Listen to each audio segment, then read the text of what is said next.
White Rocket Entertainment podcast number 940.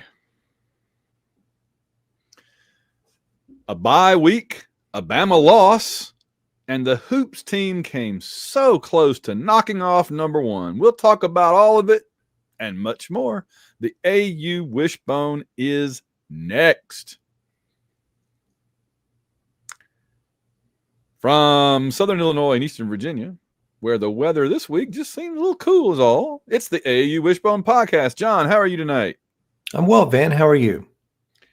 I'm good. I was just thinking how our YouTube audience folks never quite know when we're going to go on, right? We aim for 8 o'clock, but they don't realize that all these years we've never started right on 8 o'clock, hardly ever. We have to get things ready and chat and figure out what we're doing. So, but here it is, 19 minutes after 8 as we record this live, which is kind of a contradiction in terms, and we're ready to roll. This is the AU Wishbone. I'm your host, Van Allen Plexico, joined as always by my co-host. I'm John Ringer. All right, and John, we have several important things to get to, but before we do any of that, we always have to do this. It's the Auburn Fun Meter, our weekly look at how much fun it is to be an Auburn fan right now. And it's kind of been a bittersweet.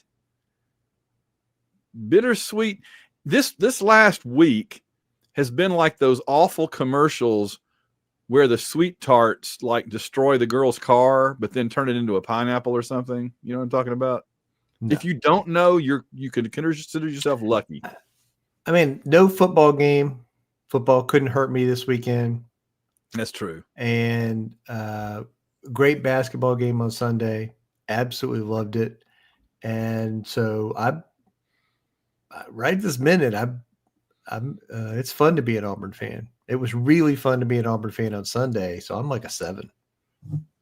And we're going to talk about the basketball game in depth. But when you said that, it reminded me, I can't remember when I've last watched a game, particularly between a top-ranked team and a lower team, allegedly, and the score was never that different. That was just a nip and tuck, back and forth. There was never a run, really. Like the biggest run was like 7. Like the biggest lead was like 7 at one point. Mm-hmm. That was about it. That's right. And that was only like 1 or 2 times, so we'll talk about it. But I don't know, because I think about the way, like, well, Auburn didn't play, which was a bummer, but we didn't lose, which was good. The basketball team played really great, which was good, but they lost, which was bad. But they lost close, which was good. But then Keyshawn Hall got hurt, which was bad. But we don't have a coach yet, which is bad. But we feel good about who we're going to get, which is good. Well, I was going to say, I'm like a 5, honestly, right now. Okay, it's fun. So anyway. But I'm willing to upgrade.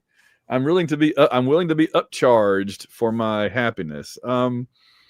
So I guess before we get going, just a couple of things. We have the Big Ten report. Here it is. Back it up. Welcome to the AU Wishbone, a Big Ten. Never, Never will this be a Big Ten podcast. You can just get that out of here right now. I'm going to cut your screen off if you don't. But I will tell you this, John. This was funny. Every time they would have like a 4th down or a timeout or something in the Illinois game, I guess I have to set this up. So one of the schools that my daughter, who is a senior in high school, one of the schools she's considering, of course, is Auburn. But one of the schools she's considering is Illinois, and we live 3 hours away from Champaign-Urbana, or as they like to say, Urbana-Champaign. And so Saturday we drove up there and walked all around campus and everything and did all the kind of fun tailgating. And, we saw the players come in and the marching band and all that. And we went to the Illinois-Maryland game, and it was cool to see Bert, old Coach Bert out there. And we actually almost got a high five from him as he came through the tunnel thing. This is kind of cool. Their stadium from the outside looks like an old classroom building or something on the Auburn campus. It looks like if Comer Hall one of those older classical looking big red brick buildings, you know, it's like that on the outside. And then the stadium is kind of behind those two big buildings.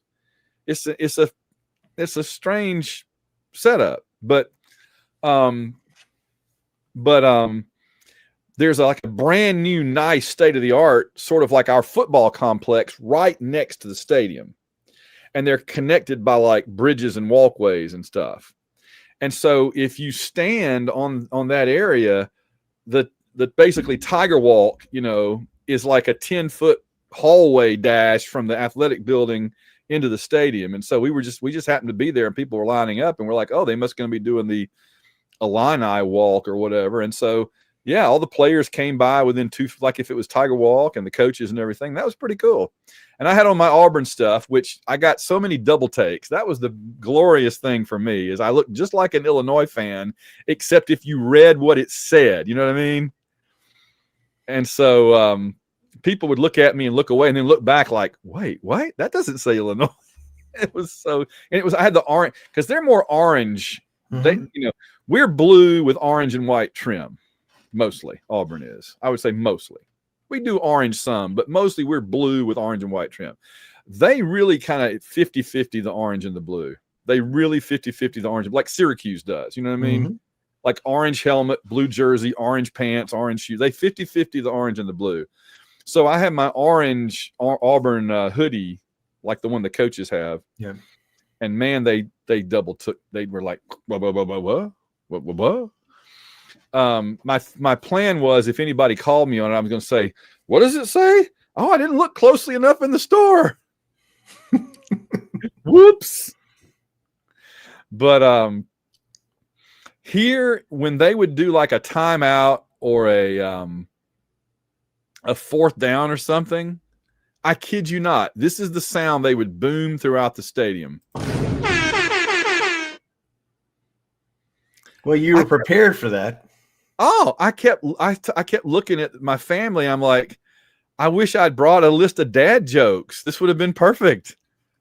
If I saw like a timeout coming, I could have read a dad joke off the list, and then the entire stadium would have said, that was so funny. I just, you know, like Missouri, their big thing every time out was and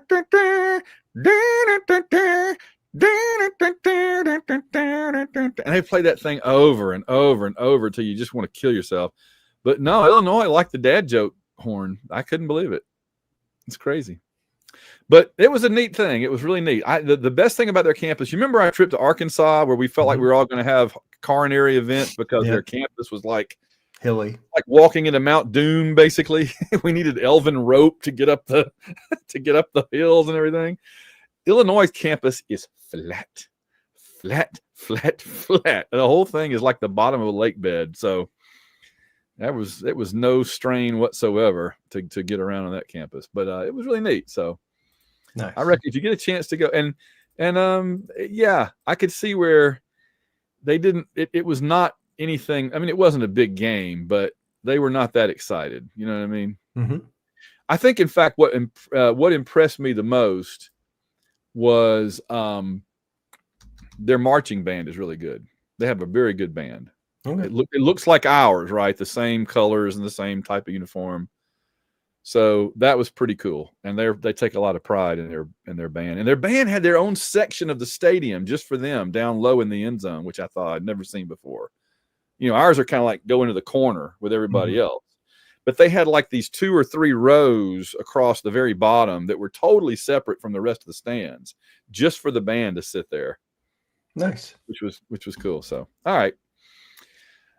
I have my little thing here I want to throw out about champions. You want me to save that or do it now? Do it. Just while we're throwing stuff out. All right. So while we were there, I was discussing this with some people. And I want to see if anybody can name one more ridiculous that needs to be on this list.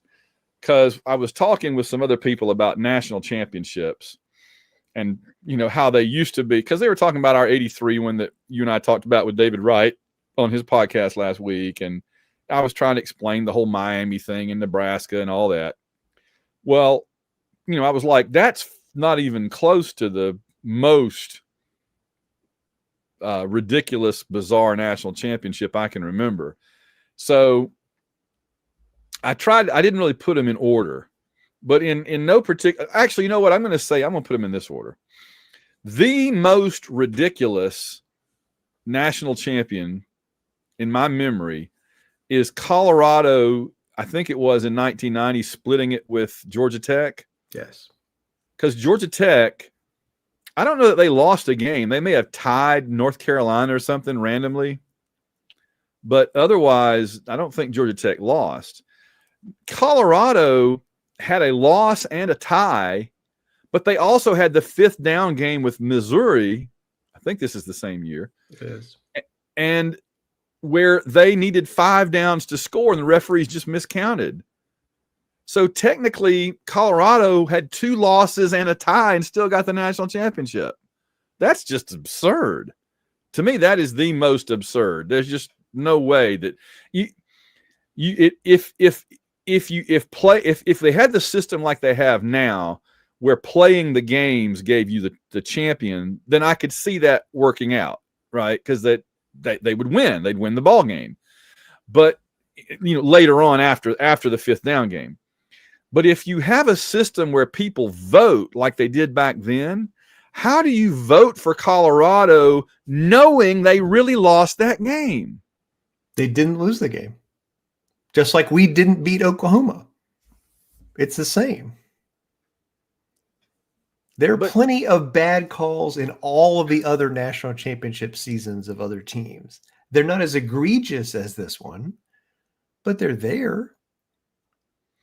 It just seems to me that when there's voters voting at the end, then they have the opportunity to correct the error.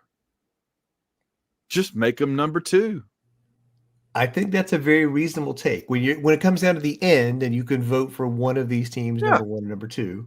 Yeah, just vote for Georgia Tech. Also, probably people that had been voting Colorado number 1 didn't want to change their mind. Yeah, that's dumb. I'm thinking my number 2 most ridiculous was LSU 2007. This was a team that had 2 losses in the regular season. But 07 was the craziest year for national champions, and LSU was just the last one sitting down when the musical chairs music ended. I mean, that was a year that West Virginia, I think, was number 1 for a while, and I believe South Florida was number 1 for a week or two. And it was all over the place. But teams every week, teams got up to the top of the pile and lost. They got knocked back down. Yeah. And LSU with 2 losses, and their argument was, well, they were both in overtime. I'm like, yeah, and what does that matter? We never lost in regulation. I'm like, well, you didn't win 2 of them in regulation either, to be fair. So, all right, so LSU 07 is my number 2 most ridiculous national champion I can remember. I think probably number 3 is BYU 1984. Because they went undefeated as if they were playing a totally separate sport, right? I mean, they were playing teams, BYU as an independent out in the West. It's like if Auburn took a season to play just Louisiana Monroe and, East Carolina and whatever, and Wyoming, and then went 12-0 and said, hey, we're national champions. There it is. And we won a bowl game against a team that's 6-5 because their BYU's bowl win that year was against a 6-5 Michigan team in the Holiday Bowl. So the only reason BYU was national champion in 84 was that they didn't lose a game. But they didn't play anybody. So and the other teams like Oklahoma and Washington that were really good knocked each other off, in Miami. Yeah. They all knocked each other off. And then I think probably my 4th most ridiculous is Miami in 83, just because they were 5th, as we talked about ad nauseum the other night. They were 5th going into the bowls and jumped all the way to 1st ahead of teams that won, which is stupid. And then my last one is maybe 2004, just because there's not an official AP national champion for 04, which left the door open for us to claim it, and we did. So good. Auburn deserved it, but it's ridiculous that they don't that it's officially vacated though. I mean, but they just do the thing where they kick somebody out. They don't re-vote on. They don't redo it, right? So that's to me number 5. So, can you think of any off the top of your head that I'm leaving out or forgetting that you'd be like, "Nah, that was stupid that they won it"?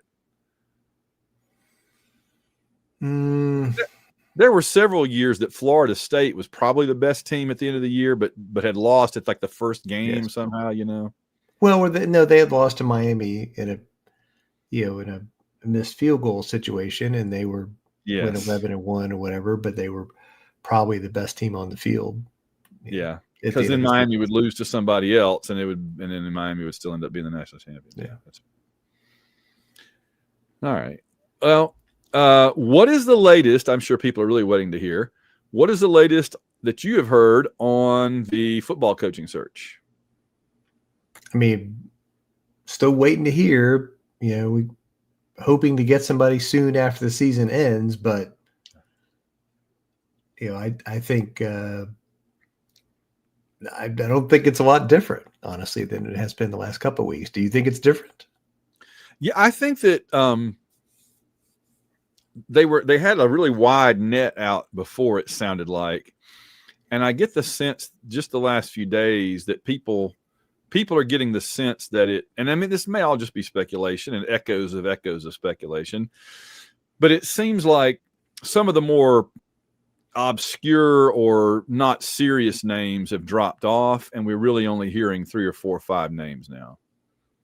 So that's probably who they've talked to, you know what I mean, or tried to. So Summerall remains up there, Dillingham, Golesh, and the other one that I've heard is Vanderbilt, Clark Lee. Mm-hmm. So those 4 really, in other words, I haven't heard all the silly Jimbo Fisher and of course Franklin's got a job now. Thank goodness he's off the list. Yes. Now that he's at one of your youngins' alma mater now. So that's have you heard anything from her about that? Oh, they're happy. Since we have a direct pipeline through you to Virginia Tech fans are happy that they have James Franklin as a coach because they've been terrible, and he will get them to not terrible. Yeah. It's all a matter of perspective and relativity, right? Yeah. If you tell them you're going to win 8-9 games a year in the ACC for the next 5-10 years, they're like, great, sign me up. Done. And they don't have to play Ohio State or Michigan every year either. No. And if he'd come to Auburn, he'd have to play Alabama and Georgia and Texas and whoever else. So, right. So he could just dominate the ACC with his, not having to play big teams. Heck yeah. He's going to have to play Georgia Tech and Florida State. They've been down and up and down. Clemson. Yeah. Miami. Yeah. So they're all kind of up and down all over the place. Honestly, I think that I respect Clemson's defensive line the last few years when they were really good. But other than that, those ACC teams have often been smoke and mirrors. Miami has a lot of every time we think Miami's good, they go out and lose a game to some mediocre team. Sure. Right? They haven't been like in the playoffs or in the I mean, they they were ranked number 1 for portions of this year. They were ranked highly portions of last year. In neither case are they going to make the playoff. Yeah. See, so I had mentioned that I thought it's kind of come down to 3 camps, but people have said, well, that's kind of what all coaching searches do. And I think that's fair too. But I'll just very quickly summarize, for a while we were looking at, can we get the big splash? And I think Franklin would have been, and again, you don't have to like these coaches and you don't have to agree with me that these would be big splashes or whatever, but to some people they would be. In other words, just a big name, a name that's been out there. And so a big name would be like a James Franklin, but he's off the board. Lane Kiffin, but I don't think we're ever going to get him. And even Dabo Swinney got mentioned. And I was going to mention, as much as Joe Goodman Jr. gets crap from Auburn people because he's kind of a Bama guy, and I get that, I've noticed something, and maybe it's just me. Help me out here, John. Tell me what you think about this. I've had a hard there's a lot of professional sports writers that cover Auburn and Alabama and the SEC and all that. There's a bunch of them. And I have had a hard time finding stuff to dislike about most of them. very rarely do I find one and say, oh, that guy is just horrible. He's biased. He's against Auburn. He has an agenda, blah, blah, blah. Like Auburn people can't stand Joe Goodman, think he's a Bama guy. He hates him and everything. And I'm like, I think he's a pretty smart guy, and I enjoy his columns usually. You know what I mean? I get it. I think he's a pro Bama columnist. Sure. But he's not, Craig Stevenson is a Bama guy, but he's great. And he's been so good to you and me with the book and everything. Yes. I mean, I have nothing bad to say. I have nothing but good things to say. There's people that really hate Brandon Marcello, and he's been on our show.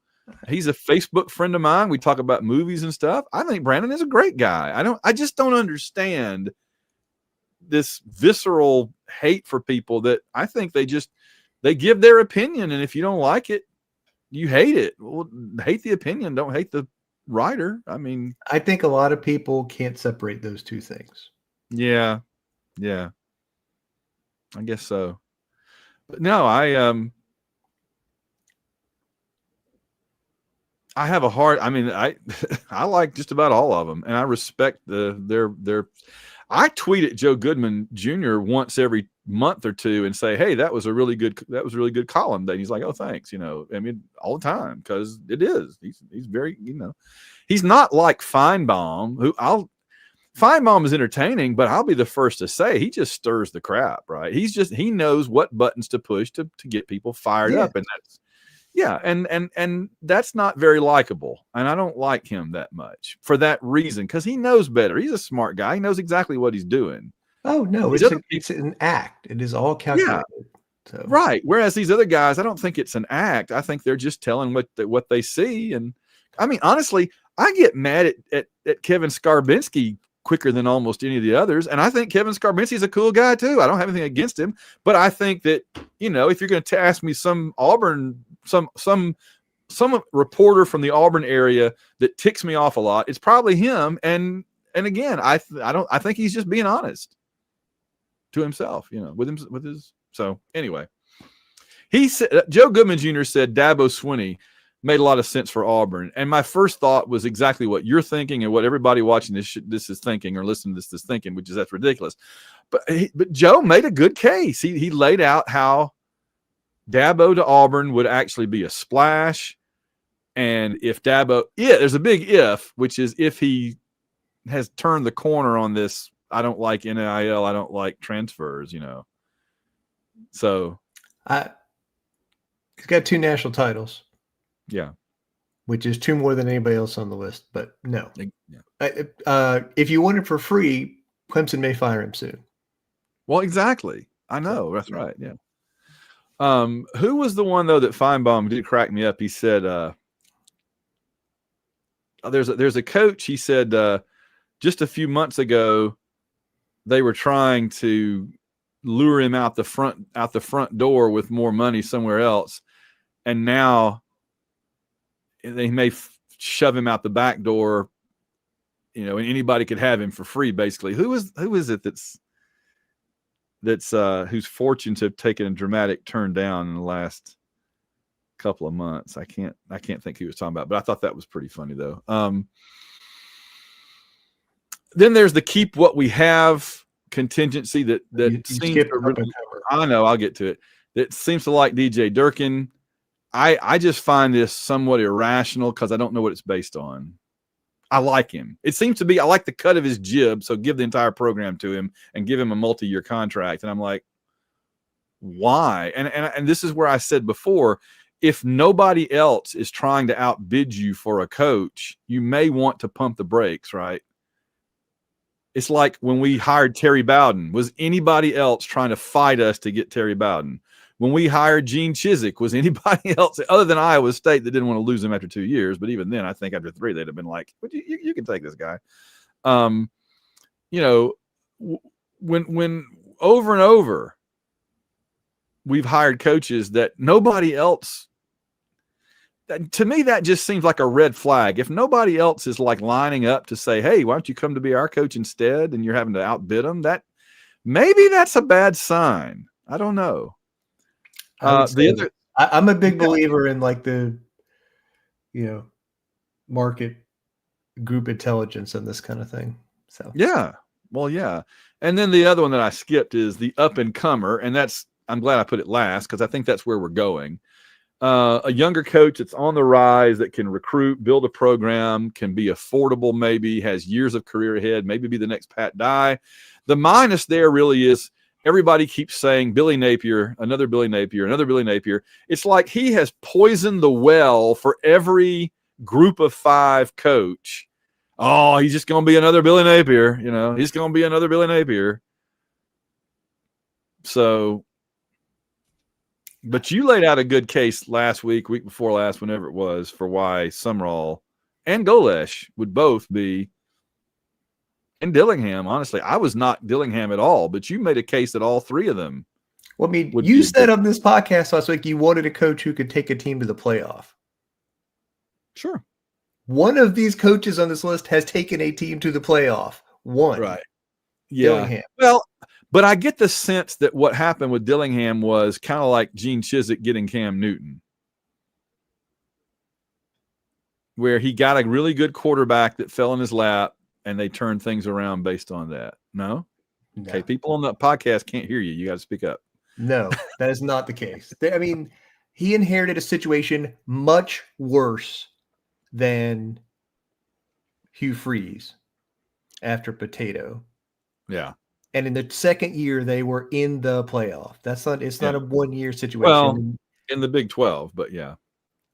Picked to finish last, won the Big 12, went toe-to-toe with Texas for a playoff game and almost beat them. They were pretty good, and they would be back there this year, but their quarterback got hurt. They were playing their backup quarterback. Otherwise, I think they'd be right there.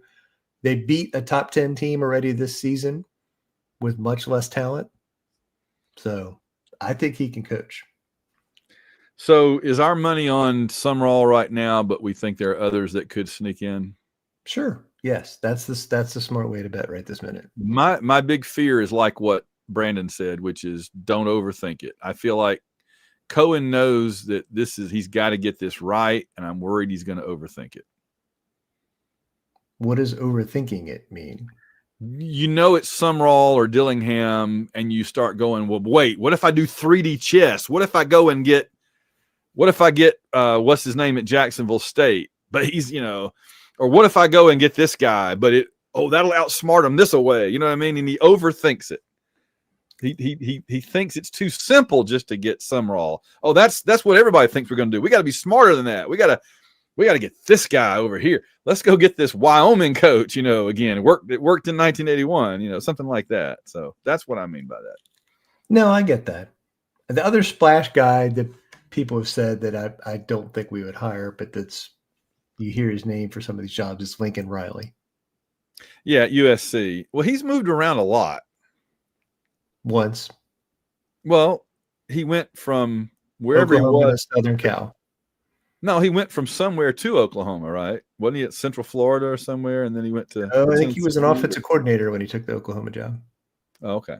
He was Bob Stoops' offensive coordinator. That's why he became the Oklahoma head coach. Oh, okay. Okay. And then he went to USC because he didn't want to be in the SEC, allegedly. Or he just didn't want to be at Oklahoma. Yeah. Huh. Talk about jumping up and down. Brent Venables. He's on the hot seat. No, he's got him in the playoffs. He's beaten Alabama again. Yeah, in fact, I don't know if I'm going to mention this later, but I want to mention it while I'm thinking about it. Oklahoma's 5-1 against Alabama in the last 6 games. Well, here's the Brent Venables point that's relevant to the coaching search discussion you just had. The words we have not said this entire coaching search discussion and all the recent podcasts are general manager. Yeah. And we talked about this a few months ago, how that role is evolving and the head coach role is evolving. And at some other schools, including Oklahoma, they've went out and spent big money to hire a big-time general manager and turned over the personnel stuff to that. And the football coach is involved in recruiting, but they're not leading the ship on that. They're coaching the team. That's very smart. They're not focusing on that. And so whoever we get as coach, it is equally as important who the general manager is going to be. Didn't we hire the LSU guy to do that? Yeah, Hugh Freeze hired that guy. Yeah. He's a Hugh Freeze guy. He's not an Auburn. Hugh Freeze hired him to work with him. Whoever comes in is going to bring their own people. Okay. Well, I didn't know if that was a job that would change when the head coach changes. That's up to the school. In some schools, the head coach gets to pick the general manager, and in some schools, the school picks the general manager and says, "You will work with this person." Exactly. And I suspect the older school arrangement is Auburn is going to go that way and let the football coach pick that person. Okay. I just thought the reviews of that guy were good so far. I thought he had done a pretty good job, but maybe not. I mean, I think he's made it better. Yeah. But I think these people are going to want their guy. Okay. All right. Sure. Well, if he's better, then cool. I'm for it. All right. The basketball team. Holy cow. We knew that they had the potential to be pretty good. Just a whole lot of needing to gel, come together, learn, play defense, and all that. Fortunately, our head coach is the defensive guru of the staff, so you knew they had a good chance to come together that way. They've struggled with scoring a little bit, but I'll be honest. Going into the Houston game, I thought we were going to lose by 10 to 20 points. And I wouldn't have been shocked, and I wouldn't have been super disappointed by that. I'd have been like, well, that's just where we are. We led much of the game, and we lost by 1 in a game where we missed more free throws than the other team attempted, as far as I remember. Yes. We missed 11 and lost by 1. Lost by 1. And the worst thing of all, Keyshawn Hall got injured. Our best player, clearly. He had 20 points and double-digit rebounds before he got hurt with like 10 minutes to go in the game. Yes. So that's very bad. And you could tell he was not comfortable. He was in tears, thrashing around on the ground. I haven't heard anything since then. But, man, we need him back, especially with this. We got a tournament coming up, and then we got SEC play coming up. He is a quarter of our scoring usually. This is a tremendous blow. We need him. I think he's going to be fine. I think he twisted his ankle. I think we'll probably hold him out Wednesday against Jackson State and then try to get him ready for this, big Las Vegas tournament that starts a week from today. It looked like he went up in the air and came down on somebody's foot and just kind of shocked his ankle. But they are really good at getting those things healed up in a hurry. I just don't understand why our guys every year seem to get hurt more than every other basketball team's players. Our guys get hurt like they're playing football out there, and I don't understand it. Is it just the way they play? Is it how they're coached to be very aggressive and everything? Auburn players play to maximum effort all the time in offense and defense. Yes. You see it, and that's part of it. They dive for loose balls. They're playing with maximum effort to make a play, to get the rebound, to get the loose ball, to dive and save the ball going out of bounds. And those things do lead to players getting hurt. But I think it's also, big guys jumping around on the court together, people are going to get hurt. It's going to happen. So, one thing I really liked that Stephen Pearl said before that game was talking about Houston. He said when he wanted Auburn's defense to be better than it had been the last couple of years, he said he just went out and got a bunch of videos of Houston and broke it down and taught. And he basically teaches the players what Houston does, or similar, Well, and that's why that game was so encouraging to me, because we're not going to play any teams that are better on defense than that Houston team. No. And we came within 1 point of beating him. We missed a bunch of free throws. We had several defensive breakdowns where they got easy looks and layups and dunks.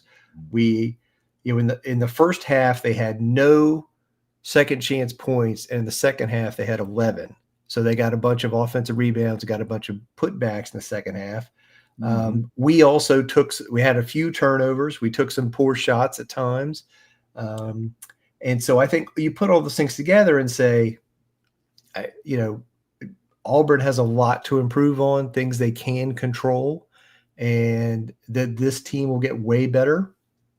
I think Auburn was also figuring out who should be in the playing rotation against this kind of team. Yes. And there were clearly some people who should have been out there and some people who shouldn't have been out there. Right. And they were kind of figuring that out. So I think, but also like, because we're not going to face any better defensive teams in that, and we know we didn't play that well offensively, we're going to play some good teams whose defense isn't half that good, and we're going to light those people up. Oh, yeah. This game reminded me of like the Duke game back the year that maybe it was 22, that we were so good. It's like every year we had that one, I guess it was the Duke game last year, right? Every year we had that one big game early non-conference where we lose, but we lose very close and we realize we're better than we thought, right? Yes. Yeah, last year we went to Duke and we nearly beat Duke in Cameron. And this year I think it was this one. And sometimes you learn more in losing than you do in winning. And I think that's going to be the case here. And I think, the real lesson is, you said at the beginning, like, we didn't know how good this Auburn team was. We didn't know how competitive they were going to be nationally. And the answer is they can play with anybody. Yeah. Well, and you know what they do that last year's Final Four team just couldn't do is they draw fouls. Yes. Last year's team could not draw a foul to save their lives. And this year's team is shooting free throws. Now they need to make them. Yes. And I think they will. But they're shooting a lot more than the last couple of teams. Yes. And a lot of that's Keyshawn Hall. Mm-hmm. He's one of those guys that just has that knack where he can make you foul him in order to stop him from scoring. And that's, you either can do that or you can't. And he can totally do it. Oh yeah. He's got it. Most players can be stopped from scoring without fouling them. You can't stop him from scoring basically without fouling him unless he just misses, pretty much, it seems like. And he shoots his free throws. And then makes them. He went 8 for 8 in this game. Yeah. Yes. The other thing that relates to what you were just saying is, on the other side, Auburn played defense without fouling. Auburn went the first half of the second half without committing a foul.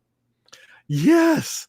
I know. I was like, we have so many fouls to give at the end of the game. I'm like, if we need to stop the clock and put them on the line, we're in trouble. We're going to be like, foul, foul, foul, because they're never going to the line. Yeah, it's one of those weird things about basketball that you don't want to foul until suddenly when there's like 2 minutes left in the game, you all of a sudden wish you'd fouled a bunch because you need to put them on the line. And if you hadn't, you know what I mean, you haven't fouled them, you got to keep fouling them and keep fouling them. The clock keeps running. Well, but also you get chances to steal the ball and throw it in bounds while you're fouling them. But all right, so we've got Jackson State coming up at home on Wednesday the 19th, and that should be a handy win. I think they've got their opening game overtime thing out of the way now. Jackson State is the worst team we will play this year by a lot. I like it. I approve. And then that'll be on SEC Network. And then next week we've got the big Thanksgiving week tournament in Vegas. This is the tournament that we dropped out of the Maui for, right? We pulled out of Maui to go play in this Players Era Championship tournament in Vegas. And we've got Oregon and Michigan, I think, right? Yeah, and then a third team we won't know until we see the results of the first 2 games. So, but there's a lot of good teams out there. So we're going to play 3 good teams. Oregon and Michigan are both really good. So those are both going to be really good games. So will our third game be one of them again or somebody else? No. It'll be somebody else good. But they won't, there's like 16 teams in this field or whatever. So they're not going to make us play, either Oregon or Michigan or somebody we've already played. Like Houston is in that tournament. They're not going to make us play Houston again. I think like Tennessee is in that tournament. They're not going to make us play a conference game. You know what I'm saying? So we'll get somebody else really good. While we're sitting here, I'm going to look up who the other tournament teams. I only knew Oregon and Michigan because that's who we were going to play, and then after that, it could be anybody. But that's cool. So, but yeah, that's like I think it's kind of a new tournament. There's money behind it. It's in Vegas, and so the Maui Invitational. Oh, go ahead. Kansas, Notre Dame, Creighton, St. John's, Syracuse, Gonzaga, UNLV, Maryland. We could, it sounds like the Sweet 16. But I'm like, if we got to play St. John's or Kansas in that last game, that'd be awesome. Well, and I mean, think about it. The teams you just listed got invited to be there, presumably. Mm-hmm. And we did too. That's right. We are a blue blood hanging out with other blue bloods in the blue blood tournament. That's it. To anybody, the Alabama fans, anybody else that wants to dispute that, all I say is, no, that's not what I say. My bad. No, to anybody who disputes that we are the blue blood we say we are. Whether you like it or not, learn to love it because it's the best thing going today. Woo! That's what I'm talking about. So we open with Oregon on Monday night, and so we will be adjusting our podcasting schedule so that we may be watching the Oregon game live. That's a programming note. Adjust your calendars and your hourglasses and sundials accordingly. Our show will either record Sunday night instead of Monday, where we will still be in the emotional turmoil of the Mercer game. I hope not. Mm-hmm. Or later on Monday, but given my druthers, I'm thinking probably Sunday. That works. Sunday. I don't know if I want to stay up any later on Monday than I already do. Well, we may be wound up about this Oregon game immediately after. So. Lord, that's true. Yeah, it's true, though, that we may want to yeah. All right, we'll see what happens, but let's let it get a little closer and then we can decide. All right, we have as I was just saying, as I just alluded to some moments ago, we have the Mercer Bears, I believe, coming up on Saturday. This would be the traditional cupcake before the Iron Bowl, and I thought, let me just, I do.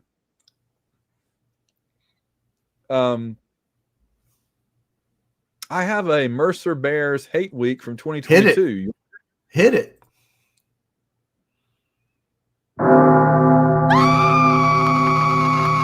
It's Mercer Bears Hate Week 2022. 5.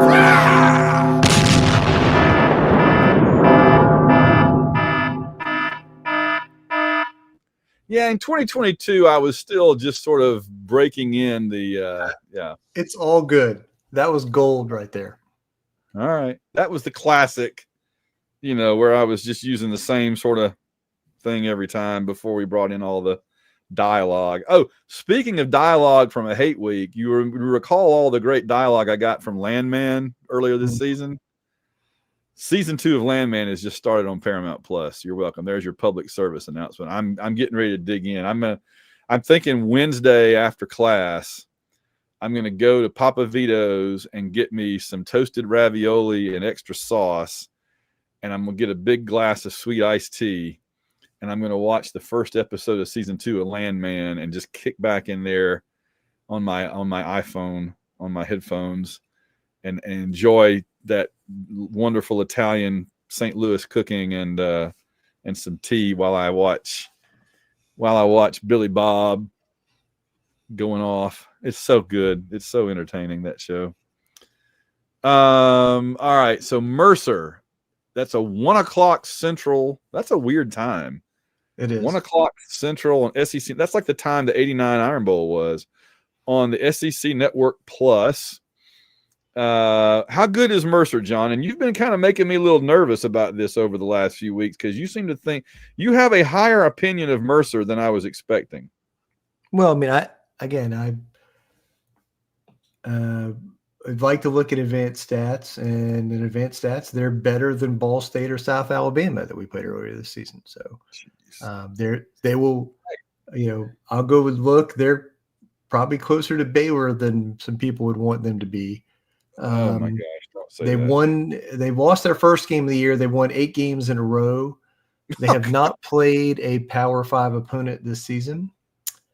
Okay, well, yeah. They run the option on offense. So that part will be entertaining, but also if we're not prepared for it on defense, could be unpleasant.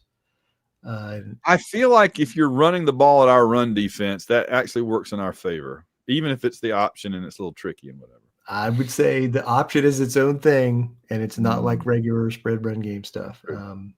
We have to be prepared. I think we'll be fine. I agree that our strength is run defense, and they're primarily a running team. So we've played Mercer a few times recently.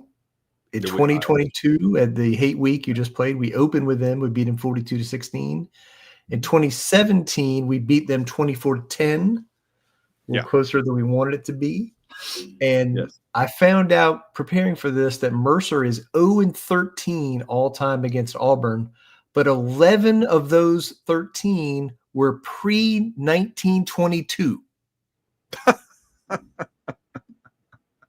So we've been playing the Bears for a long time. We had some Hate Week even back in the day. So, well, cousin Grandpa used to say, "Them Mercer Bears, you gotta punch them in the gut.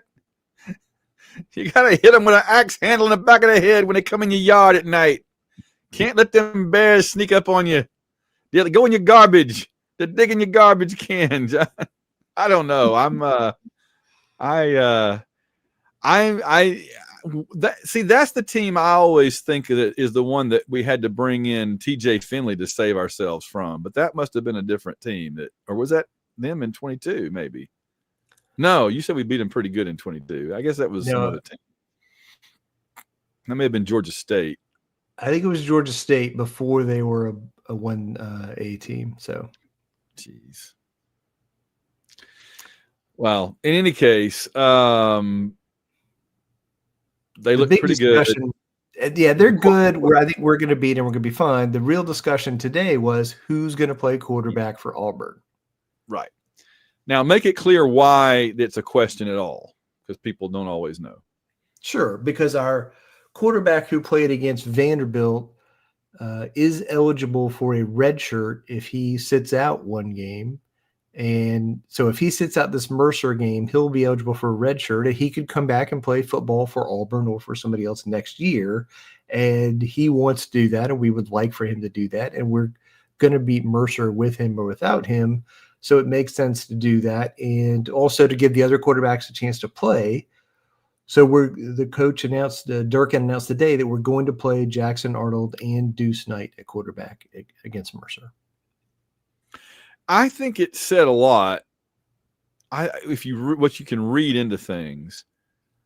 If the coaching staff we have now, if we knew they were coming back next year, like this season had gone fine, everything was good, we knew they were coming back, then I think they would have said something like, "We want to save him for next year. We don't want to burn his red shirt, so make sure we can get him back next year." They didn't say that. They basically crouched it in the terms of, we have to sometimes do what's in the interest of the player. So they put it in the sense of, we don't know he's going to be playing for next year. We don't know who's going to be coaching here next year. So we made this decision on his account. In other words, if DJ Durkin and his staff thought that this was the last 2 games they were going to coach at Auburn and then they're gone, they couldn't care less if they burned Ashton Daniels' red shirt, right? They just want to win these games and put it on their resume. So they really are making the decision on his account rather than Auburn's or theirs, in that if there's that understanding, right, that they may not be here. I agree. No, I think I agree, but I also think like in 2025 it is better to be seen as pro player and helping take care of players in this way than the other direction, where if they said he's going to play, we did not give him a choice, that would not have gone over well. No, I agree. All right. So who do you think is going to start? Not that it really matters. I think they'll start. I think there's some politics in there. Go ahead. Okay. I think they'll start Arnold, and then we'll bring in Knight at some point during the game. So you go Arnold. Okay. Because, again, there's going to be fans that don't understand why Ashton Daniels doesn't start. Hopefully we can educate those that do know, can spread the – because I still saw people on Facebook groups that were like, well, what's wrong with these coaches? Why are they benching Ashton Daniels? What did he ever do? They don't like Ashton Daniels. I'm like, no, this is for his benefit. But it's political in the sense that if you start Deuce Knight, you really are telling Jackson Arnold, catch a cab. Here's a plane ticket. Fly somewhere where people care. Not that we're not doing that, but it's just openly saying you are done. Hasta la vista, baby. Have a nice flight. All right. What percentage chance, Van Plexico, is there that Jackson Arnold starts a football game for the Auburn football Tigers in 2026? The only way it would happen is if you had all right, do you remember when we hired Tony Franklin? Tony Franklin, and he brought his quarterback with him and jumped him over Cody Burns? If there was a coach out there that we hired that just thought Jackson Arnold was his boy, you know what I mean? That's the only way. And I don't think that's going to happen. I don't think that's what's going to happen. No, I don't. But I mean, is it more? I just feel like you have to let Jackson start, though, because he was the starting quarterback most of the year. They're going to start Jackson Arnold, and then they'll bring in Deuce Knight, start the second half, played second quarter. They'll let Auburn score a couple touchdowns with Jackson Arnold and let the defense settle down a little bit, and then they'll bring in Deuce Knight, let him play. And if he's fine, they'll let him play the rest of the game. And if things are getting dicey, then maybe they'll bring Jackson Arnold back in. I just hope that messing around with that doesn't get us a loss. Agree. Because we're going to talk about how the other games in the SEC played out in terms of those games.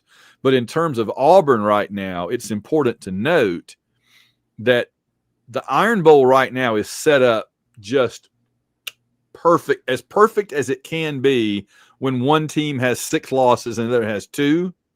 So this is not the 2013 number 1 versus number 4 Iron Bowl. But it is set up perfectly in the sense that both teams have something really big to play for that would make their seasons that have both been disappointing to some degree better, right? Alabama, we can knock them out of the playoffs. I said on Twitter, we can do a great service for all mankind. We can take Alabama out of the playoffs again. And how do you think their boosters, not to mention their fans, will react if DeBoer fails to even get them in the playoffs 2 years in a row? That will not go well for him. No. And meanwhile, by beating them and knocking them out of the playoffs, we also, assuming we beat Mercer, which I don't want to take for granted, we also would put ourselves in the postseason.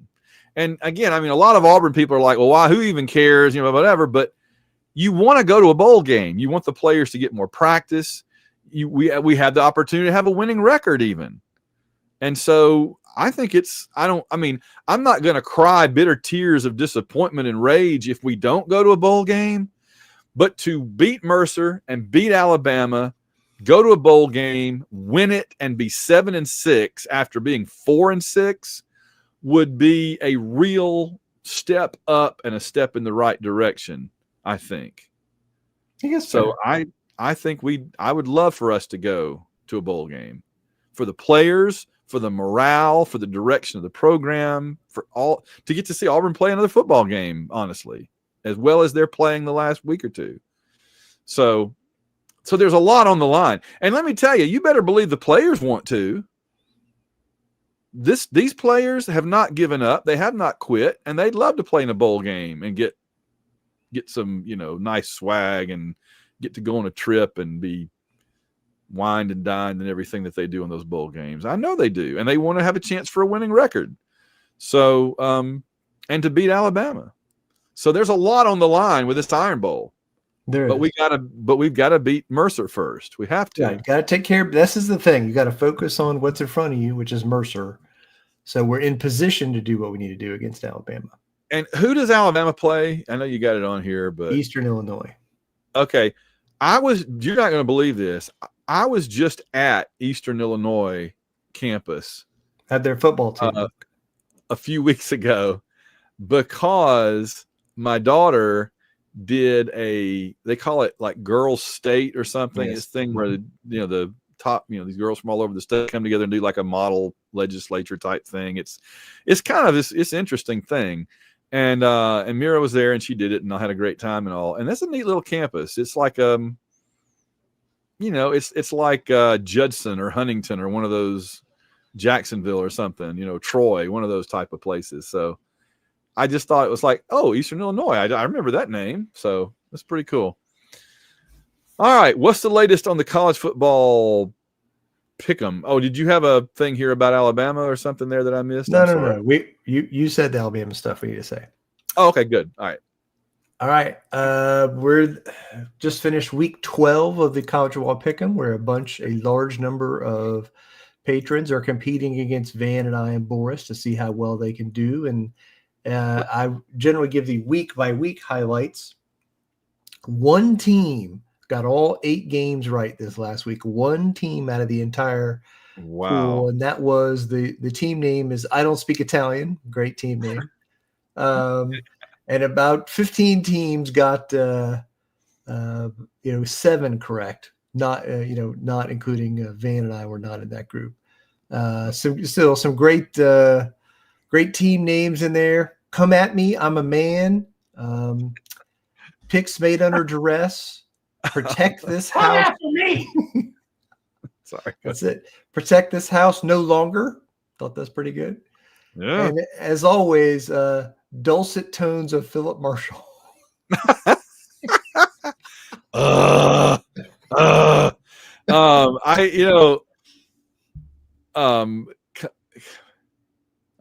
You made me think of something and then it went right out. Oh, well, I think it's all good. But so Cato the Barner still alone in first place. Auburn football's Elvis is 1 point behind, and Show Me Your TDs is 2 points behind. And then there's a group at, a few points behind that. So we have a good, fun, exciting group going down the stretch, and there's a lot of games left to pick. So look forward to seeing how it ends up. Yeah, it's cool. And as I always say, you get to do stuff like the college football pick'em and show your prognosticating skills, which clearly have abandoned me this year, by going to www.auwishbone.com. And I'm going to thank the patrons in just a minute. But first, we do have a quick Fantasy Formula One update. The Brazil race, and I couldn't log in to tell everybody how it was looking, but I logged in now. We have Las Vegas coming up. And in fact, this is the interesting one. It actually is on Saturday, but only because it's so far west that they start at 11 o'clock, I guess, Vegas time, which is whatever time here, and p.m. on Saturday, so that it actually is on like Sunday morning in Europe. Mm-hmm. Plus, it's cooler, in the day. It's gone after sundown and everything. There's a lot about the Las Vegas race I just don't like. Like it costs so much money. They just find all these ways to suck money out of your pocket. And I love how the walkways across the streets, they actually board them up so you can't see out during the race, because they don't want people walking across the street and seeing the race that didn't pay. It's like, oh my gosh. So, but anyway, so here's the current, very quickly, the top 10. Michael Kirshner is going to win the thing. He's like McLaren right now. It's only a matter of just when it happens, right? Because he's going to win. My War Eagle Racing is still in second and actually gained a little ground on Michael and pulled away a little bit from third. But Mandy Thompson's All Burnout is in third, moving up. Lane Middleton's Not Offensive Name 2025 actually dropped down to fourth. John Stubbs Pearl's Pit Crew in fifth. My second team, Scuderia Plexico Rosso's in sixth. I think that means that if there was a constructors championship of two teams, I would be leading that, but I don't know. But then Michael Kirshner's in seventh, so it might be close. His other team. And then Wiggiber, Brett Wiggins is Team Racing, and Mississippi Racing 2, Eric Morgan, and Lane Middleton's other team, Flavio is sketchy in 10th. And it really just comes down to Michael Kirshner's Formula MK2 was able to get Mercedes and McLaren both early in the year when you could afford both before the prices changed. And he's been bludgeoning us with those two every stinking week. And so unless they both quit the sport, he's going to win. Let's see. We've got to thank the patrons. Yeah. So like I said, if you want to participate in the Fantasy Formula One, which pretty much runs year round now, honestly, somebody was like, oh, it's almost over. Well, when will it start back again? I'm like, the next week. pretty much, they don't really take a break. It'll be probably mid-March. Honestly, you get like half of December, January and February off, and then it starts back in March. But yeah, so any of the various things we'll have the March Madness brackets to fill out. We'll have a bowl pick'em. Bowl pick'em coming around. Yeah, coming up before that even. So we're always doing something to keep our patrons challenged and on the ball and demonstrating their competitiveness against us and against one another and against Boris, more importantly. All right, let's thank those patrons. We don't have ads. Again, I say you get that as a side benefit. That's our side benefit for you. Your main benefit is that you get to listen to our show commercial free, whether you are a patron or not. So it's not just us thanking the patrons for supporting the show. It should be all of you thanking the patrons for making the show commercial free. They include Samuel Salvatore. And Samuel, I apologize. I was just chatting with him this afternoon and about the SEC shorts we always crack up about on Mondays. And I forgot what his new line is, but I'm sure it was something funny. But Samuel Salvatore, our great, great patron. We have Logan Chilton, who always reminds us that what did we sacrifice to be Auburn fans? So what do I sacrifice? Everything. That's the truth. Ben Spooner. Blasphemy!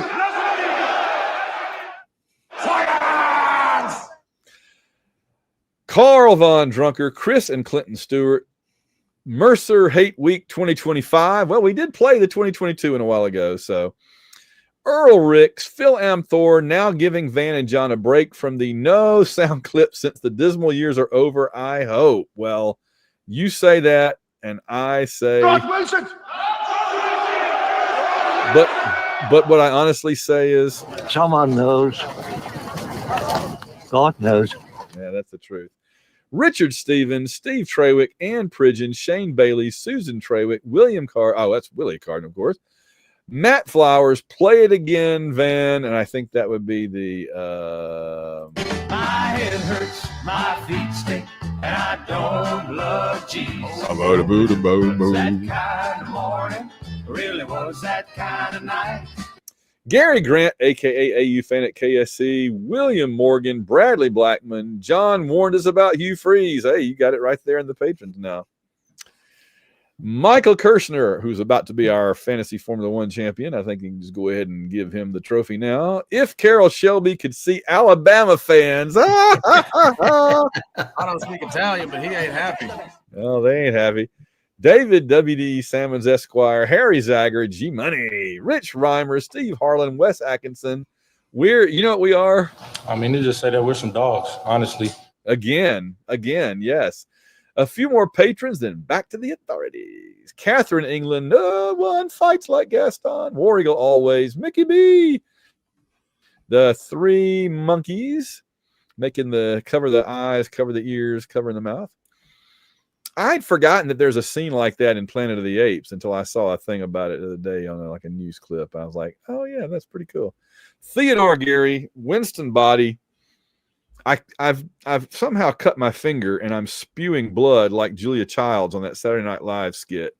And I just know that when I leave here tonight, this white hoodie I have on is going to have red all over it. It's like Alabama got a hold of it. This is just very disturbing. It's making me stressed. Theodore Geary, Winston Body, defending fantasy F1 drivers and champion manufacturers champion Lane Middleton. Just a little bit longer, Lane. Just keep enjoying it for now.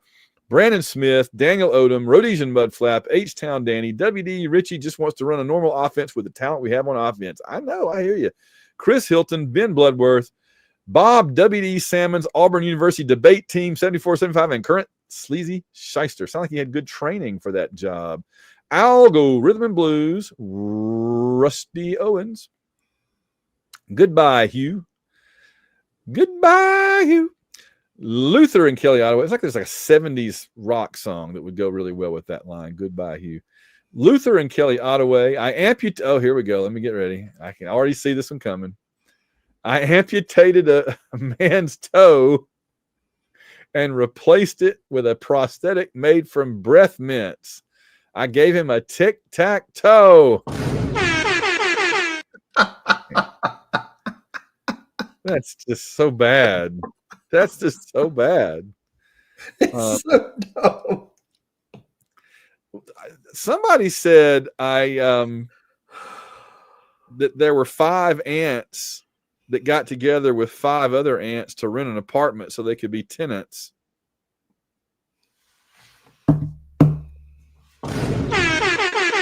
There you go.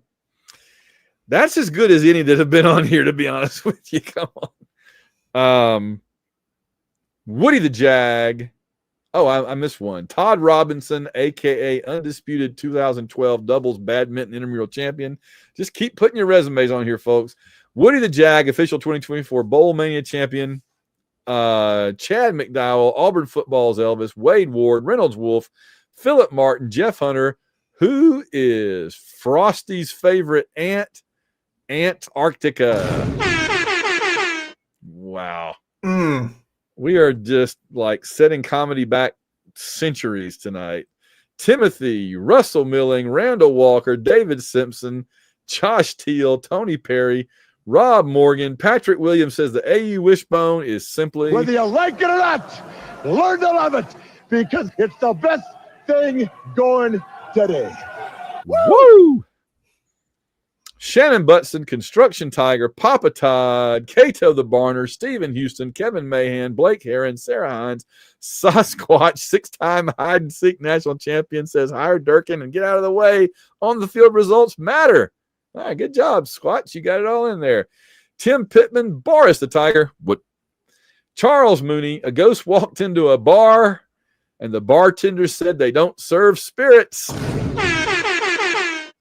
You know, I was thinking that last week we didn't have very many jokes in here, but they've come roaring back this week. They heard you. Oh, mentally, yes. Oh, my goodness. David D., Auburn Blue, Dr. Crackham, Bill Weathers, Philip Martin, Wardam SEC champions. Walt is dumbfounded at Hugh Freeze's ineptitude and thinks he was a far worse on-the-field coach than was Potato. Which I think is probably fair. Antoine Morris, ABB, Wiggiver, 2005, Auburn University Intramural Horseshoes champion. Tyler Ward, the 2025 War Ready Bracket champion. Mark Squire, Joey Miller, Alex Wynn, Kenneth Brent Raines, the barbecue. You have failed me for the last time. AKA I'm Dead for Life, John Stubbs, Clay Henson. And finally, Justin Bean, James Taylor, Ruth, and Darren Sutherland, Stephen Thompson, Ben Amos, Spanky. I'm the bottom of this list because... Scott Wilson! Blasphemy! Chris Como, Darren Pyle, David Smiley, Trevor Johnson, Royce Alvarez, college equestrian expert Auburn Elvis, Hey, you falling up. John Otsuki, Paul Banks, and Russell Souther, MVP, Captivating Kathy Bright, Ben Regas, Bobby Polite, Elizabeth Donald, I'll buy this for $1, Rich Hammett, Chris Braun, Alex Browns, Liver Cirrhosis Aubie. That just always sounds so sad. The Slinka family, Daniel Witten, Tim Sauls, Jim McCrory. Oh, Lord, here we go. I will lick the toes of you. I will not lick the toes of Hugh. I do not like those toes of woe. I am Tiger. I'm not a hoe. Just when you thought it was safe to go back into the patrons list. It's not. It's not. With God. With God as his witness, New York Tiger thought turkeys could fly. Good one. Good one. Classic. Great seasonal. WKRP. Steve Bailey, CT Tiger, Jim Myers, Trey Jackson, Howard Franz, Peter Wang, Willie Moe, Zach Doran, and Chris, plus our one-time anonymous donors. We thank you all very, very much. www.auwishbone, and that's a .com. And next up, all I can say is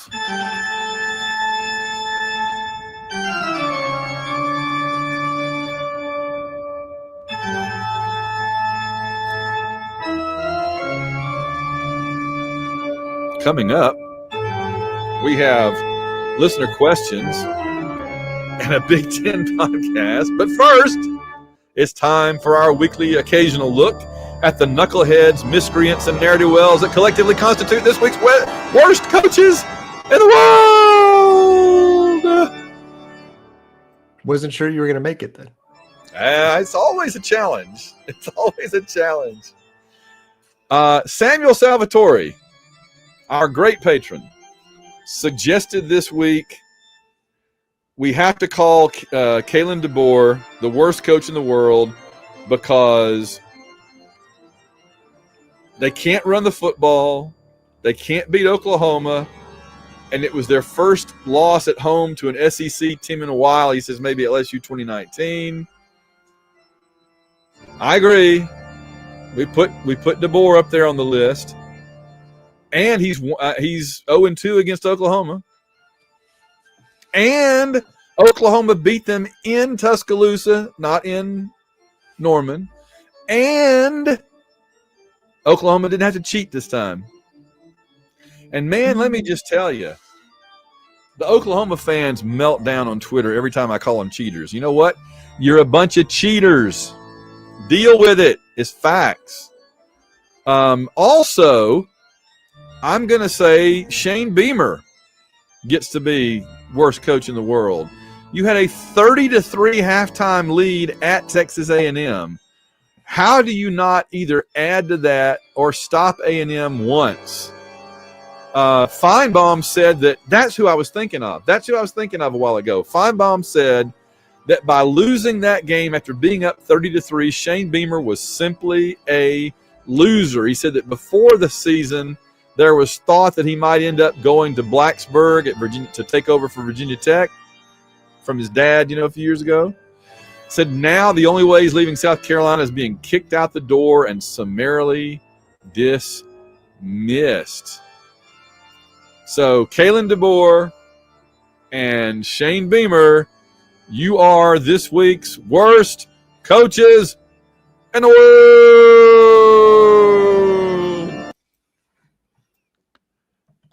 I have a quick ice cream sandwich update from our ongoing hard-hitting expose series on ice cream sandwiches. Are you ready for this? Hit it. All right. I don't have a theme song for it, so I'll just say, well, I'm not a crook. But I like ice cream sandwiches. So here I want to say, I like more vanilla ice cream and a little less chocolate. I don't like the ones that are really flat and they're like all chocolate, which is a tiny bit of ice cream in between. And so I was doing my due diligence, doing my research for the good ice cream sandwich this week, and I was reading about the Fat Boy ice cream sandwich, which I'd never had. And so they were at Walmart. I believe it was at Walmart. No, was it? Anyway, they were somewhere in the area, and I ran over and got them.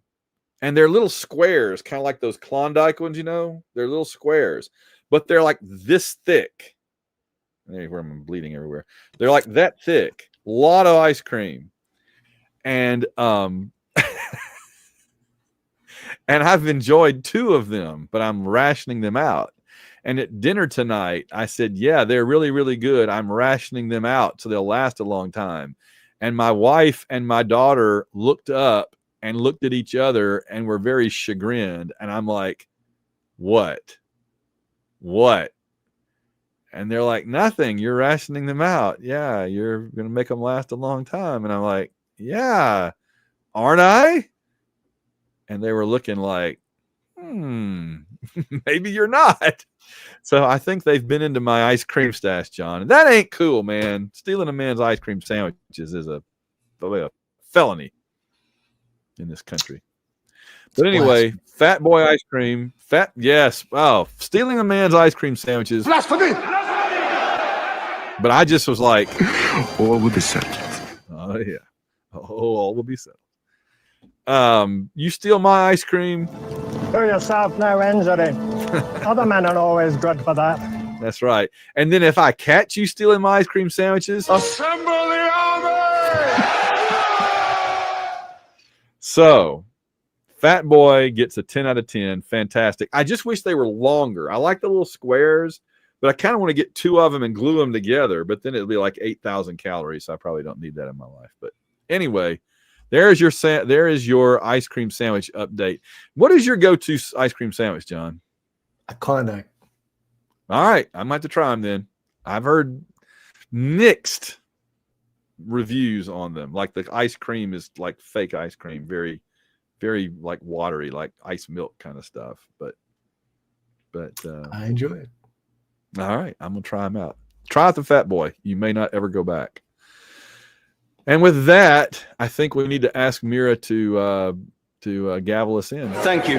Order. Questions to the Prime Minister. It's time for listener questions. Dun, dun, dun, on the AU Wishbone podcast. What's in the old mailbag this week? All right, we got 2 questions this week. The first is from Bill Miner, and the subject line is craziest Auburn story. He says, hey guys, with an Auburn football off week and coming off a basketball game against Houston, I'm reminded of the fight on the plane incident when Auburn played at Houston. That has to be one of the craziest true Auburn athletic stories ever. Mm-hmm. So my question to you is it the craziest? Dang. I mean, I guess the context matters. Like, you mean like among players, among fans, at a game? Well, I mean, greasing the railroad tracks for Georgia Tech is kind of hard to beat. That stood the test of time, 100 years or more. It's more than mythical legend at this stage. I think there's an apocryphal story that may be true and it may not be about the Auburn-Arkansas game in 92 when we played at Arkansas. We were homecoming for Arkansas, and the homecoming queen for Arkansas was yelling at the Auburn team, and safety Otis Mounds turned around and told her, shut up. And the entire bench just lost it. And that, much more than Terry Bowden's halftime speech, motivated the team to go out and win and beat Arkansas. I think he used some colorful language in there too, but yeah, no, that's right. That's a famous one. I think we have that one in We Believe. In fact, I think it was 93 with Terry. Yeah, that would be the snow game, the one that was that's right. Snow. Yeah, shut up, beep. Yeah, all right. I don't know. I have a hard time thinking of the snakes on the plane story. Basically, is what I'm thinking of it. The fight on the plane is really good because it really did seem to galvanize the team. I felt bad for the 2 guys. The 2 guys that were in the fight were like the least contributors to our team the entire rest of the season. Yes. Hudson came along. And yeah. But you're right. We've had some other weird, crazy things happen. to players and coaches along the way. But I know that having the fight on the plane and then winning the game. Oh yeah. Houston. Huge. Set the tone for the year. Yeah. Yes. Absolutely. All right. Our next I wish we won that Duke game. Let me ask you this. Which would you rather have? If you could have one more win last year, would you rather have beaten Duke in Cameron, or would you rather have beaten Florida in the Final Four? Now you're going to say Florida in the Final Four, right? Okay. Yes, because it would take you to the national championship. Yes. What about against the team we'd already beaten? Would you rather beat Duke last year in Cameron or beat Florida in the regular season? I'd rather beat Duke. Okay, that's what I thought. So it's beating Florida is more about the game it was in rather than just beating Florida, right? Yes. Yeah. Okay. That's what I figured. All right. What else you got? Our next email is from Rusty Owens, and the subject line is, "And who do we think we are?" He says, "Good evening, gentlemen. As you know, we're in the middle of a coaching search season where almost anything can happen, and you should believe nothing." He says, "For my own sanity, I made the decision not to listen to every insider whose brother's neighbor's cousin heard at Baskin-Robbins that Cohen had John Gruden over for a barbecue. But it's hard not to hear the names of possibilities. Cohen is also quoted as saying several coaches had contacted him with interest and he wants to make a big splash. That being said, none of the names that seem to qualify as a big splash appear to be on our list. So that makes me wonder, are we just playing this completely under the radar? Or are we just delusional about who we can really get? Frustrated in fancy Birmingham, Rusty Owens." No, Rusty raises a great point, which is I think Auburn would desperately love to make a big splash. I just don't know that that's the thing to do this cycle. I mean, I be super clear. I'm not interested in a big splash. I don't want to win the press conference with a name that more people have heard of. I'd rather hire a better football coach. Right. And I think the only coach that would do that right now is Kiffin, and we're not going to get him. Under any circumstances, I don't think we're going to get him. But I've said this before. I think that what has poisoned the whole process for everybody now is the Saban to Alabama thing, right? It's just kind of become this received wisdom that what you do is just pick out your pie in the sky greatest coach you could ever have and then just keep throwing money at him until he says yes. Give him anything he wants until he says yes. And I mean, that doesn't always work, and it's not always the right thing to do. It's not always wise. How many sure thing coaches in the last 10 years have been busts? Well, that's a lot. I mean, I was going to say the big splash recently is not Saban. It was Brian Kelly, you know, and then the guy we talked about earlier to Southern Cal. So what if we got the what's his name at Southern Cal? What if we got him by offering him like $20 million a year or something ridiculous, right? And then he's a bust. And it can happen. Look at Scott Frost going to Nebraska. Everybody thought this can't lose. This can't go wrong, right? Billy Napier going to Florida. People thought this can't go wrong. This is the Ohio State coordinator that went to Texas, remember, a few years ago. This before Sarkisian. There's no way. This is a can't miss. And the next thing you know, Auburn would end up owing another $40 million to somebody. We just cannot have that happen again. We can't. No. We can't. We've got to get this right. And I think that throwing huge amounts of money at somebody that you think is a sure thing is not a sure thing. Well, I mean, again, there are very few coaches, I think, that are like right now in the coaching ranks that you're like, okay, that person is, worth a lot more than everybody else to me. And it's like Kirby Smart, Dan Lanning, Signetti, Ryan Day, whatever. That's pretty much it. Yeah. Well, and some of the ones that are like have really good records right now, are like 65, 66 years old. Yes. There's several right now that people are like, well, what about that guy? And you're like, well, he's like 65, so you don't really want him to start him rebuilding your program at 65. It's just not going to.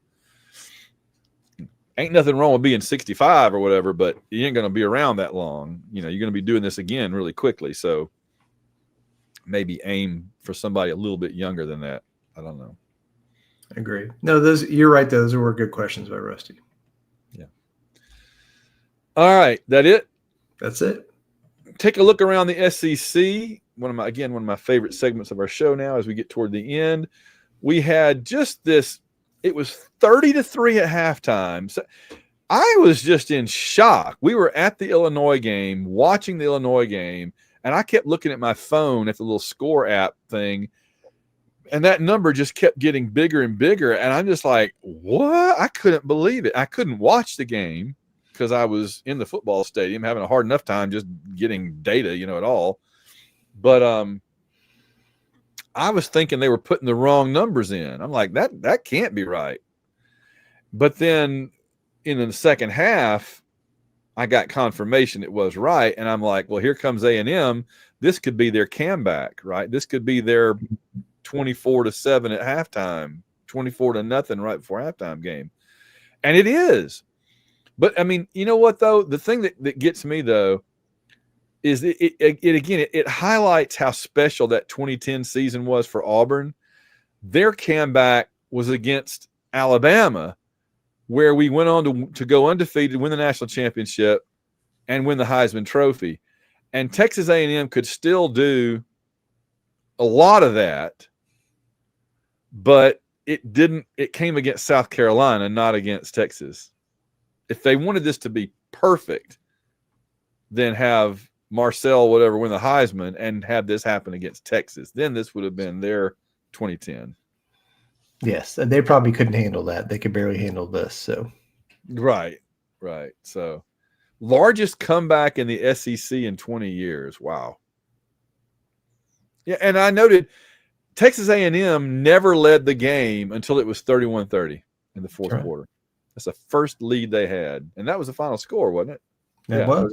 31-30. That's when it was 30-3. It reminded me of that Houston Oilers Buffalo Bills playoff game back in the late 80s, early 90s. Remember Houston was way up, and then it's crazy. But I never thought A&M was out of it. No. I mean, 30-3 sounded almost out of it. Well, but Marcel Reed looked bad in the first half. He threw some bad passes that looked like, ooh, the wheels have really come off. But they settled down and took care of business. Oklahoma. Oh, I need something good here.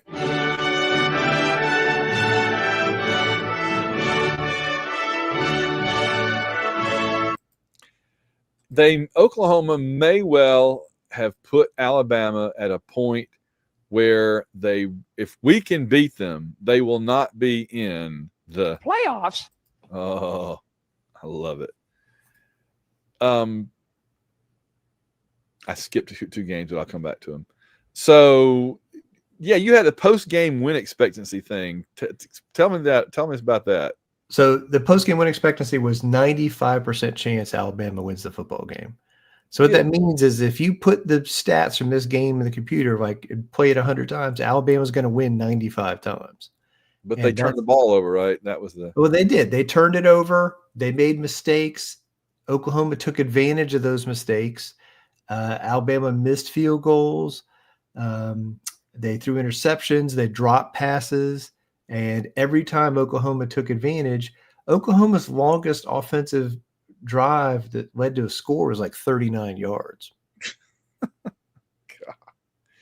Well, and I noted this is just the way Oklahoma plays now. That's how they win games. They rely on their defense to keep you from scoring. They get a defensive score. Their offense does just enough. Their first field goal was set up by a long punt return. Their first touchdown was a 90-yard pick six. Yep. So they just find ways. They're like a baseball team that bunts and steals bases. You know what I mean? They don't play the big ball. They they just scratch and claw out runs. They manufacture runs, and that's that doesn't always work, but it could get them in the playoffs. And again, like Alabama's a flawed team. They cannot run the ball and they can't stop the run well. And that was a problem against against Oklahoma when you're one-dimensional. Oh, can't wait for the Iron Bowl. I did notice this was the Apple Cup Southern Edition because even though it was Alabama and Oklahoma, you had DeBoer from Washington against Mateer and the offensive coordinator from Washington State. So moving on up there, that's pretty cool. And then I noted that Oklahoma didn't even have to cheat to beat Alabama, unlike they did against us. So good for them. They did have they had a crackback block penalty on the offense, which was definitely them having one of their receivers cheat on a block. And there was a couple other plays that were like, I don't like their offensive coordinator. He seems to coach this stuff and relish it and revel in it. I don't like that. Yep. LSU got a 1-point win over Arkansas. This has been such a year to forget for Arkansas. They've been in every game just about. They've barely lost every game, but they've lost. So let me get Petrino, interim coach, against interim LSU coach Frank Wilson. LSU played their backup quarterback. It didn't matter. They still won. At this point, if you're Arkansas, do you hire Petrino anyway, or because they've been so He's close? 0-5. Yeah. But he had his chance, and you can get somebody better. It's pretty obvious. Let's see. Kentucky beat Tennessee Tech. Nobody cares. Tree fell in the forest. Nobody heard it. Tennessee beat New Mexico State. Same thing. Ole Miss, Florida. Florida led most of the game, but Ole Miss was able to come back at the end and close the deal.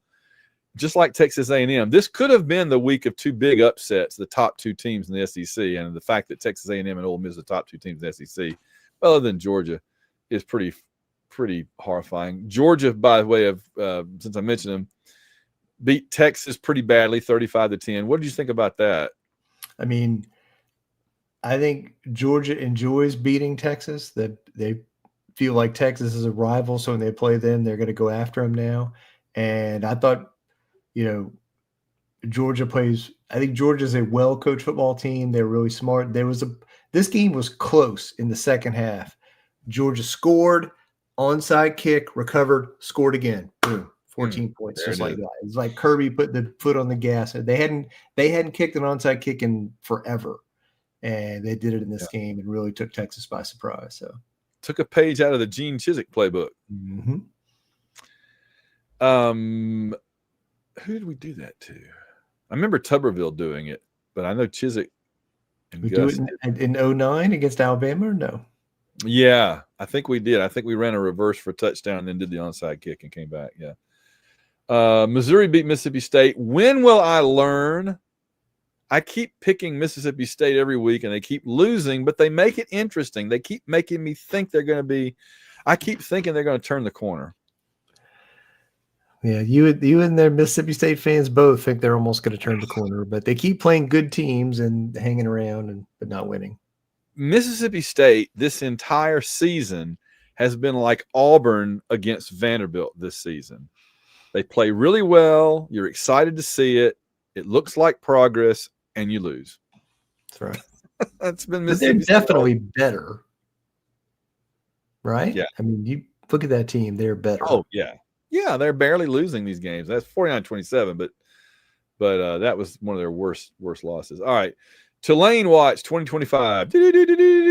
Tulane beat Florida Atlantic 35-24. So what does that mean for Auburn and Tulane? Well, I mean, the good news is South Florida lost, or bad news, that means Tulane may end up in the Atlantic or American Conference championship game. Navy beat South Florida. Navy is in that same conference. They're 10-1. They may make the championship game. So North Texas is also right there. So, but there's a chance Tulane makes the championship game, and then if they win it, they'll probably get a playoff berth. And if they do that, we're not getting. If we want to hire Summerall, he's not available until late December. So we're kind of torn because on the one hand, we want him to look as good as possible, and getting in the playoffs would certainly be a recommendation. I think Tulane making the playoffs would make Auburn fans happier to get him.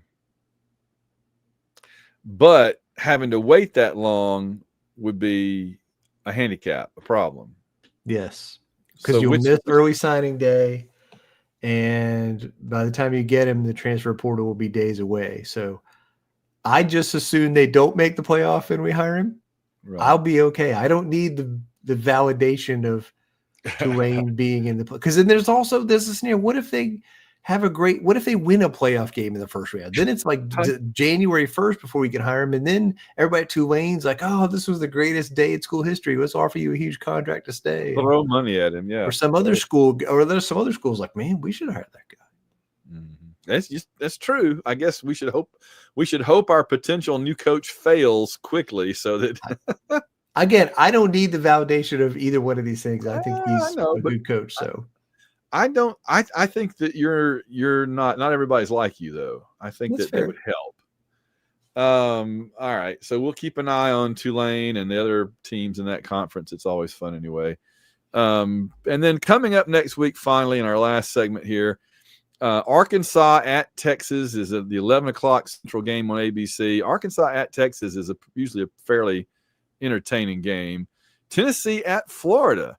Considering this is Cupcake Week, that's a couple of pretty decent games, right? Tennessee at Florida. That's a classic matchup that used to be a really important. That used to be for number one in the East and going to the SEC championship game. Samford at Texas A&M. I don't see another team coming in there and pulling what South Carolina nearly did. Missouri at Oklahoma. I wish it was the Missouri team from like 2 or 3 weeks ago because that could have been a really good game between those two, that Oklahoma defense against that Missouri offense. But that's also at 11 o'clock. All these games are at like 11 o'clock Central, noon Eastern. Then at 11:45 Central, Charlotte at Georgia. This is a cupcake. And then at 2 o'clock Eastern, so 1 o'clock Central, Eastern Illinois at Alabama. Interesting. And then Kentucky at Vanderbilt. And then a little after that, Coastal Carolina at South Carolina. I got all the Carolinas involved there. But Coastal's pretty good, right? That's the Chanticleer. They're not terrible. Mm-hmm. Yeah. And then Western Kentucky at LSU. What is your non-conference game of the week to watch? The main one is Southern Cal at Oregon. That's a 3:30 Eastern CBS game. It's same to say it, but Southern Cal at Oregon, a Big Ten game. So that's so weird. What has been going on with USC? I see things. People are like they're going to leave the Pac. They're going to leave the Big Ten or something. What have you seen anything about this? No, they're not doing that. Again, they're just mad about the deal. Something. They took the money. Well, I mean, the things we're not going to talk about in this podcast. The Big Ten is considering a private equity deal to give those schools a bunch more money. In Southern Cal and Michigan, some schools are opposed to it. That's one thing that's going on. Okay. They also are whining about they constantly whine, all these West Coast schools do, about the Big Ten travel schedule, but you signed up, you took the money, that's the deal. So what did you think was going to happen? Well, you joined a Midwestern league. What did you think was going to happen? I didn't think you'd make me go to all those stadiums. It's a long way away. Then don't leave the pack to join the Midwestern Conference. I mean, it's just – I was having to explain to somebody the other day that when when the team in Palo Alto plays the team in Berkeley, California, that is a matchup within the Atlantic Coast Conference. Yes.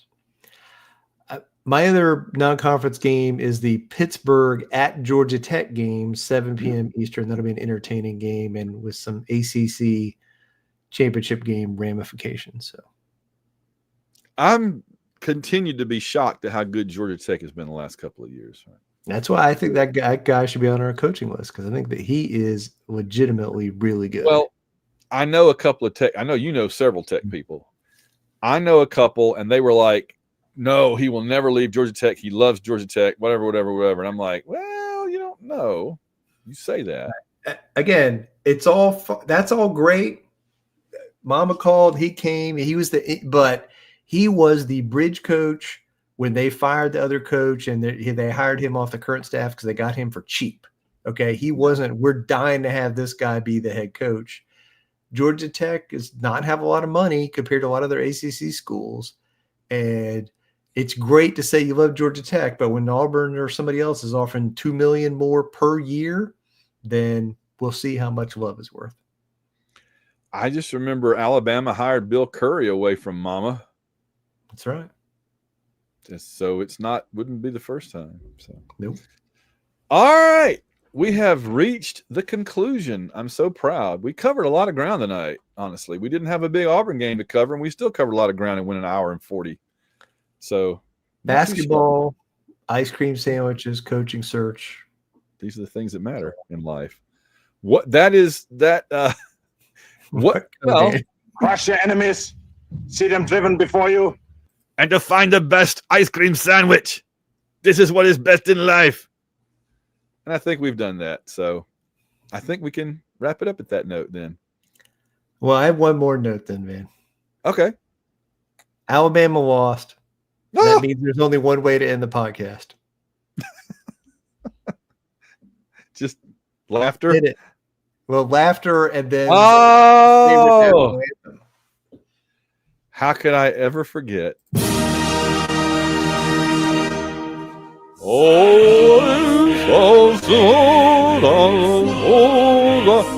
Iran, number 1. Russia, number 1.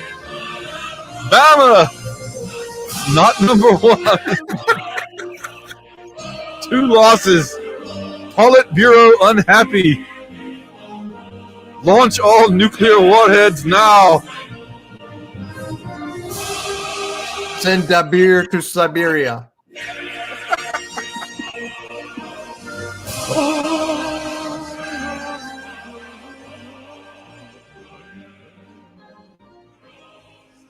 One single ping.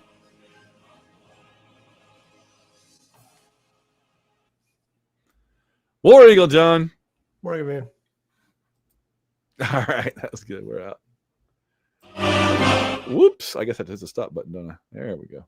All righty. Run along. I'll get this sucker up. Talk to you later.